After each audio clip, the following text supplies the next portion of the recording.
Bonjour, j'espère que vous allez bien. Je vais vous lire le message du jour du 25/11/2020. Une musique céleste.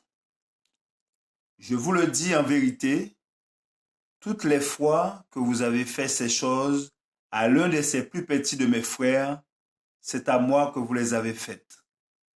Le Christ dira à son peuple racheté, venez, vous qui êtes bénis de mon Père, prenez possession du royaume qui vous a été préparé dès la fondation du monde. Car j'ai eu faim et vous m'avez donné à manger. J'ai eu soif et vous m'avez donné à boire. J'étais étranger et vous m'avez recueilli. J'étais nu et vous m'avez vêtu.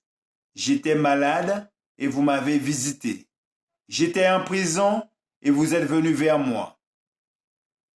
Prières, exhortations, discours sont de fruits très répandus, mais de peu de valeur, tandis que les bonnes œuvres, le secours apporté aux orphelins, aux veuves, aux nécessiteux, sont des fruits véritables qui se développent naturellement sur de bons arbres, quand nous sympathisons avec les âmes abattues et découragées, quand notre main dispense de la nourriture aux pauvres, quand nous habillons ceux qui sont nus, quand nous ouvrons à l'étranger notre foyer et notre cœur, alors les anges s'approchent et les hymnes sont entonnés dans le ciel. Tout acte de bonté, de justice, de miséricorde, de bienveillance fait retentir là-haut de doux accords de son trône. Le Père contemple les enfants et les met au nombre de ses plus précieux trésors.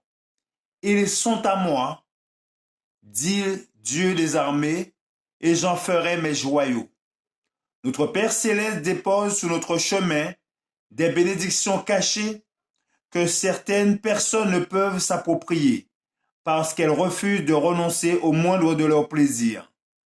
Les anges regardent si nous saisissons les occasions qui nous sont offertes de faire du bien, car ils désirent nous bénir dans la mesure où nous sommes en bénédiction à autrui. Dieu lui-même nous a voulu différents les uns des autres, certains pourvus de richesses, d'autres pauvres ou affligés, afin que chacun puisse développer son caractère. Dans le dessein de Dieu, la présence des pauvres est destinée à nous éprouver et nous obliger à révéler les sentiments de notre cœur. Être bon et miséricordieux envers ceux qui souffrent, c'est l'être envers Jésus lui-même. Quand vous vous soulagez,